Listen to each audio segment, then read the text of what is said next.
فیلم کارگردان عبدالحی زاکیرов. با بهترین الهه زمین، آفرینش بی تکرار، مقدسترین از مقدسات مادر بخشیده می شود. نبود چون مادری من با شفاعت، عزیزی و شهیدی و مزاری.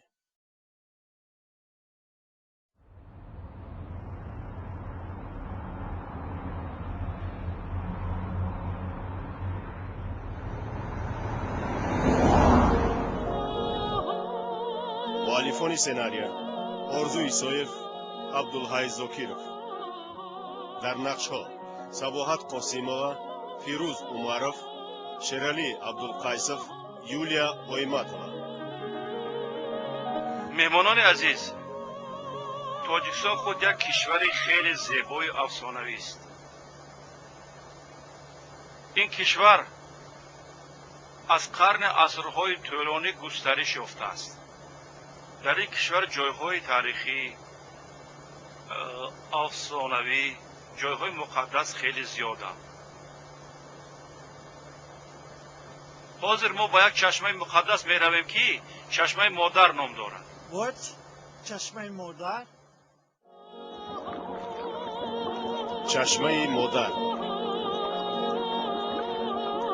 نواربردار تهیه‌گر شهرت قربانов، آهنگساز خورشید نیازی.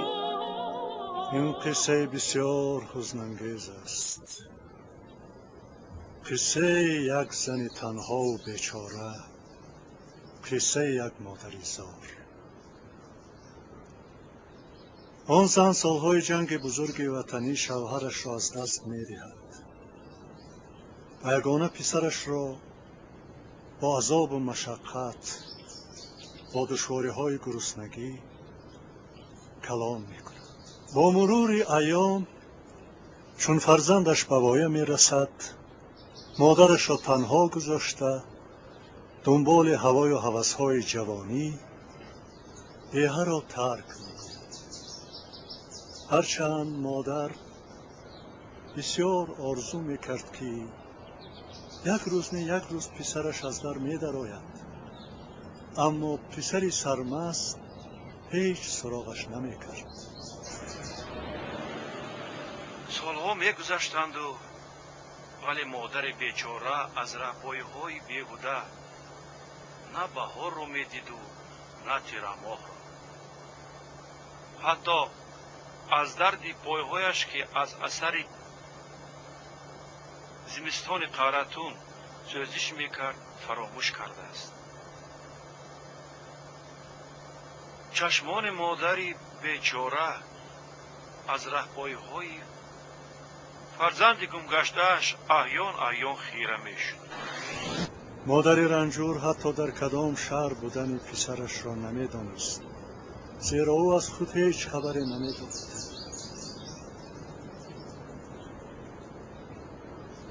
آدمان به اینجا آمده با مراد آب می‌نوشند.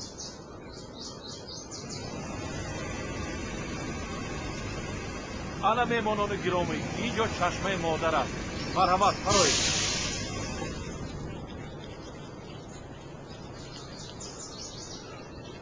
السلام علیکم. و علیکم السلام. مرحمت. بفرمایید. گذارید. مرحمت شنید. مرحمت. کنه یک دعا دهید. خیرت قدم دفع بلا. خوش آمدید. آمین. الله اکبر. این چشمه معجزه است. هر قدری که آب نوشی، آبش هیچ وقت کم نمیشه. یا بسم الله. مرحمت. شما هم نوشید و مراد و مقصد.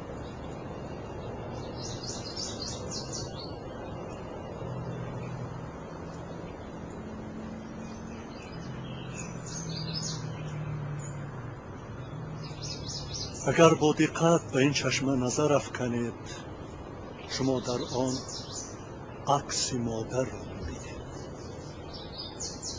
مرحمت.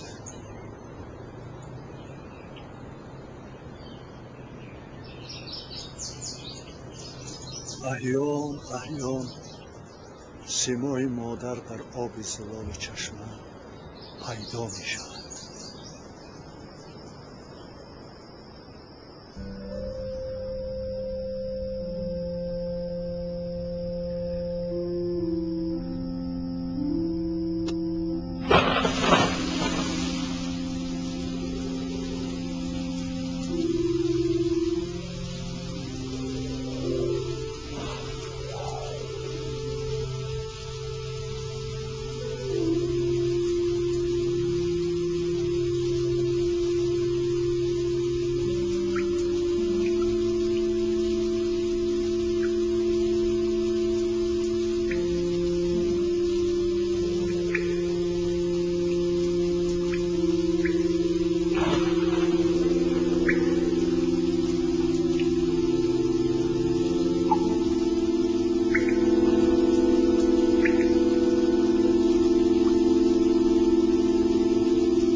ای فرزندی سندی، ای فرزندی بیره، ای فرزندی عزیز، ای فرزندی جو، کجایی کجایی کجایی؟ بچه جان من آب آوردم. بچه جان خیلی شما